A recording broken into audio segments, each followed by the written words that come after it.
देख आ गया, फिर आ गया। ओए खेलोगे? कुछ बोल के दिखाओ। 10 बॉल खिलाएंगे हम लोग। कुछ बोल के, कुछ भी कुछ भी।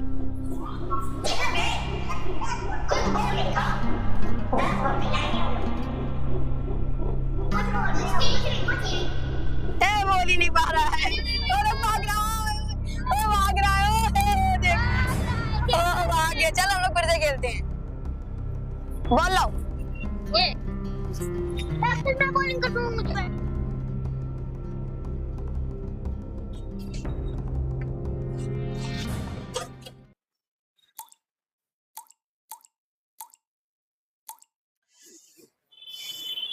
आनंदी, ओ आनंदी। हाँ भाभी। नाश्ता कब किया था हमने? वो बस मैं धुलने ही जा रही थी कि क्या की? मैं धुलूंगी। बस मैं कपड़े ही तय कर रही थी। बस बहाने बना लो तुम। कोई भी काम ढंग से नहीं होता इनसे। मैं धुलती हूँ। दो, उसके बाद खाना भी बनाना है। जी भाभी।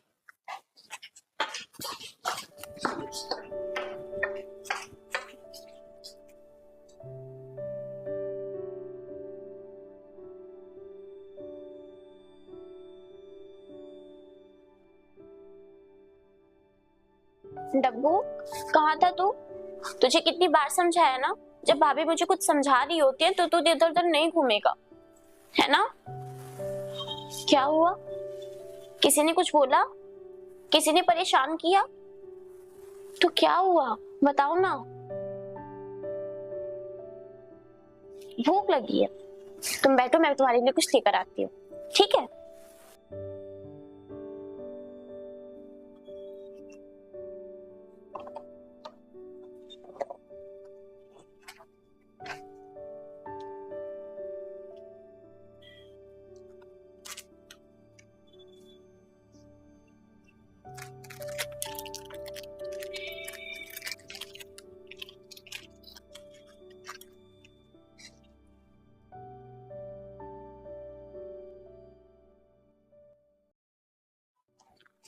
जल्दी से खा ले, बड़ी मामी ना देख ले, ठीक है?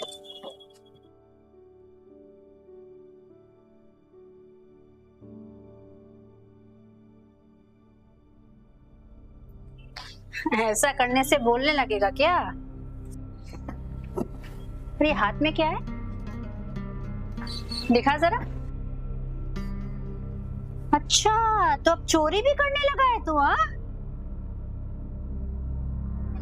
भाभी, वो बिस्किट्स मैंने निकाल के दिए थे। अच्छा, तो अब तू मालकिन बन गई है। नहीं भाभी, उसे भूख लगी थी और खाने के लिए कुछ भी नहीं था। भूख लगी थी तो कुछ भी दे देगी क्या? मुझसे पूछेगी नहीं? खबरदार, अगली बार जब मुझसे बिना पूछे कुछ दिया तो उठा के बाहर फेंक दूंगी दोनों को, समझी? ला इधर।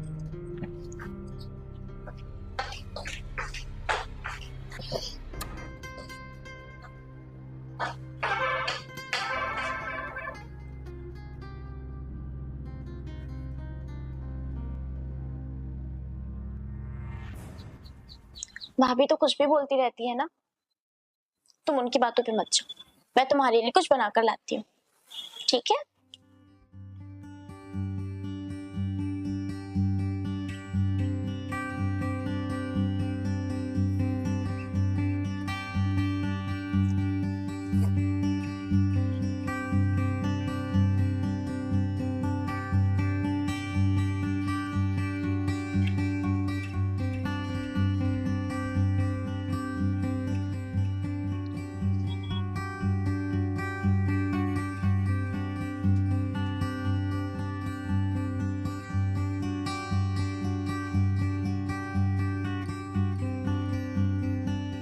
मेरे प्यारे बच्चे, भाभी तो मजाक करती ही रहती हैं, तुमको तो पता है ना अच्छे से।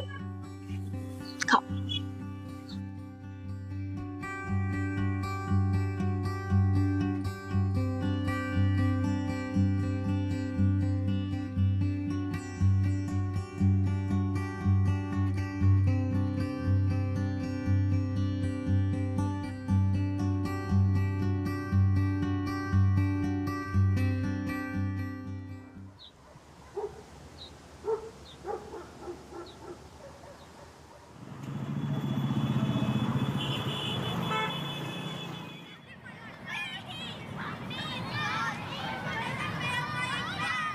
बोल माँ, मुंह खोल के बोल माँ,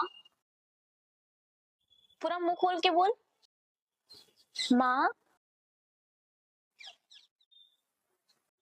मुझे पता है तो एक दिन जरूर बोलेगा। अरे भैया, रोज रोज ए करके बोलने लगता तो सारे गूंगे आज ही ना बोल रहे होते। जब स्पीकर ही फटा हो तो आवाज कहाँ से आएगी? अरे आनंदी, औरों के बच्चे ना प्राइज भी जीतते हैं, स्पीच भी देते हैं, और तुम्हारा बेटा माँ भी नहीं बोल पाता है। अरे आनंदी, क्या सोच के इस दुनिया में लाई थी तुम उसे? माँ, आपको पता भी है आप क्या बोल रही हो? डब्बू बोल नहीं सकता पर वो सुन तो सकता है, और आपकी इन सब बातों से उस पे क्या बीत रही होगी?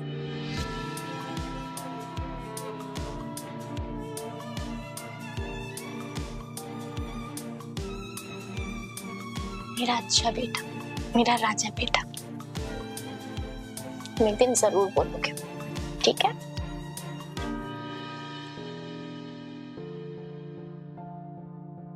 आज तुम खेलने गए थे? आज तुम खेलने गए थे? क्रिकेट खेला?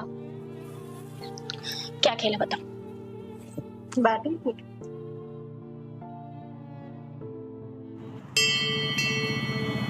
तुम दोनों की औकात ना मेरे घर में सिर्फ नौकरों जैसी। मालिक बनने की कोशिश मत करो। प्रपंच करती हो मेरे बारे में, आज के बाद दिखाई मत दे देना।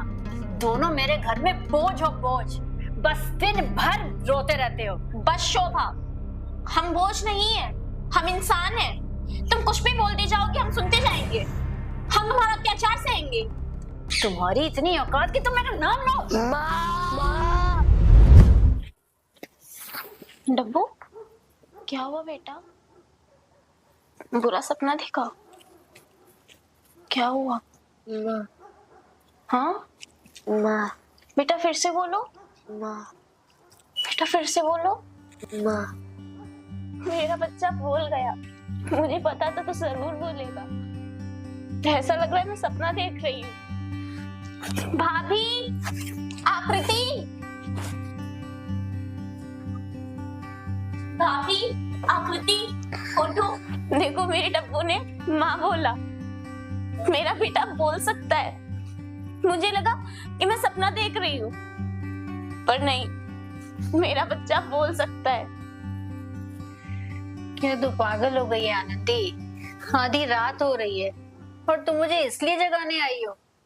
अरे तुम्हारा बेटा बोल रहा है तो क्या मैं ताली बजाऊं? ये आप क्या कह रही हो? एक माँ के लिए उसके बच्चे का पहला शब्द सारी जिंदगी का सबसे बड़ा इनाम होता है। आपने हमेशा आनंदी बुआ को सिर्फ नीचा दिखाया है। एटलीस्ट आपको इस बात से तो खुश होना चाहिए कि हमारा डब्बू अब बोल सकता है। माँ, अगर ऐसा मेरे साथ होता तो?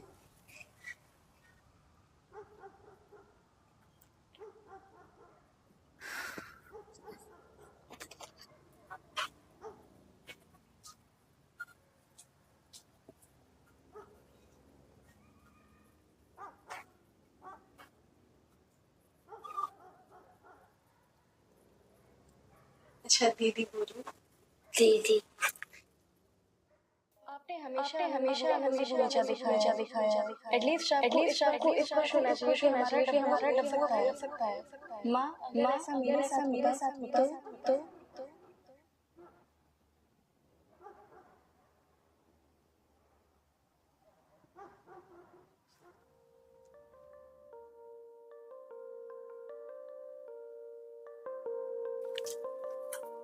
इसका ये लो। और मामी बोल के दिखाओ। मामी। मुझे माफ कर देना आनंदी, मैं तुम्हें रोज तोड़ती थी क्योंकि तुम कमजोर थी, पर अब समझ आया कि कमजोर तुम नहीं, कमजोर तो मैं थी। तुम्हारे पास प्यार था, सब्र था और विश्वास, जो मेरे पास कभी नहीं था। नहीं भाभी, हर माँ के अंदर एक भगवान छुपा होता है जो सिर्फ अपने खुदा पर विश्वास रखता है। मैंने भी वही किया। मुझे पता था मेरा बच्चा जरूर बोलेगा, और मेरे बच्चे ने बोला। बस अब मुझे और कुछ नहीं चाहिए।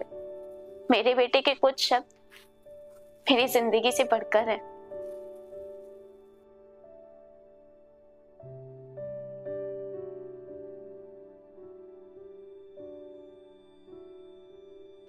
जीवन के दो पहलू होते हैं, सुख और दुख।